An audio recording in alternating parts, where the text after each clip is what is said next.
आइए मैं रूबरू कराता हूँ काफ़ी हैरान करने वाली घटना से, जहाँ की लाश को जलाने के लिए दो भाई के बीच आपस में भी मतभेद खड़ा हो गया कि आखिर लाश को जलाया जाए तो फिर कहाँ जलाया जाए।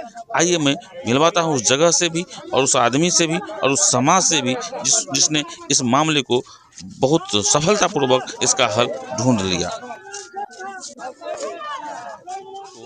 कि ये शमशान के बगैर क्या हालात होता है गांव ग्रामीण में रहने वाले आदमियों का, कि जिसको मात्र बसोबास के लिए घर है।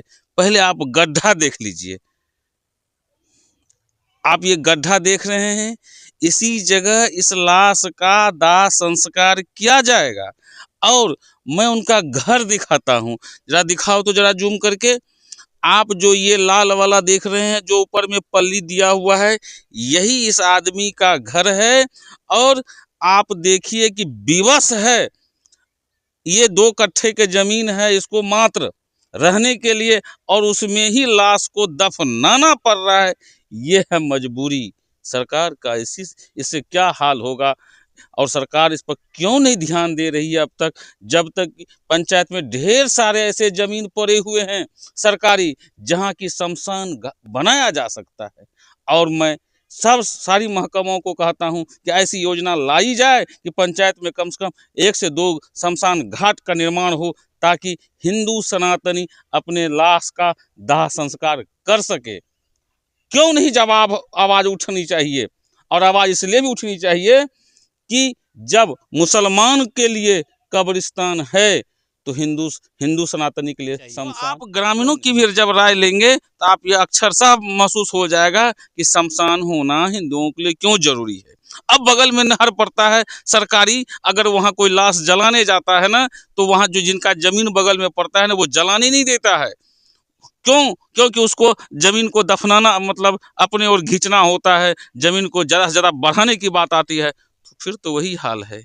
आखिर बेबस मैं आया हूँ यहाँ कुछ प्रबुद्ध लोगों से, अभी जो हमको जानकारी मिली है कि लाश को जलाने को लेकर बड़ा गहमा गहमी हो गई है, आपस में तू मैं हो गई। जहाँ एक शोक और संवेदना के लिए आदमी सब मौजूद थे, तो आदमियों ने उस झगड़ा को शांत करने का प्रयास किया, वजह तो शमशान नहीं।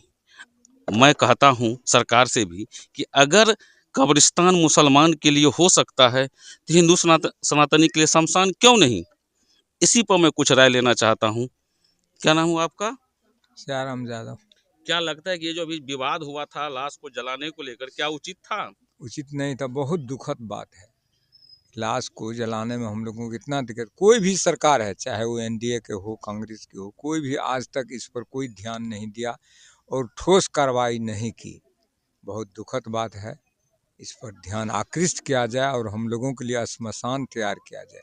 तो आपने देखा कि ये हमारे ही गांव के प्रबुद्ध आदमी हैं सियाराम यादव जी, इन्होंने अपनी बेबाक राय रखा कि जब कब्रिस्तान हो सकता है तो फिर हिंदू के लिए शमशान क्यों नहीं।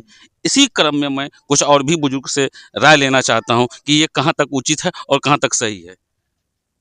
बोलिए, कोई दिक्कत? ऐसा है कि श्मशान नहीं रहने के कारण हम लोग में आपसी विवाद हो जाता है, और हम लोग के पास थोड़ा थोड़ा ज़मीन है, जिसमें कि हम लोग अगर शमशाने बनाते चले जाएंगे तो फिर घर द्वार उपजाऊ ज़मीन की कमी पड़ता चला जाएगा। इसलिए सरकारी ज़मीन जहाँ भी है वहाँ पर श्मशान बनवाना ज़रूरी है।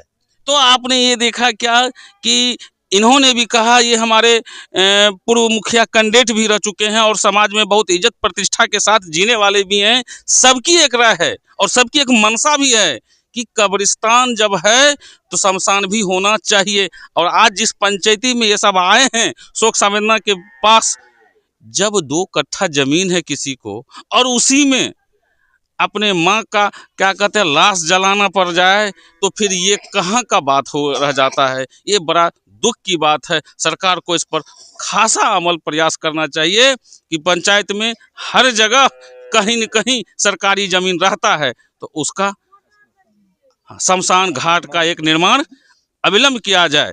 मैं प्रेमन प्रभाकर, वरदान न्यूज़, पूर्णिया।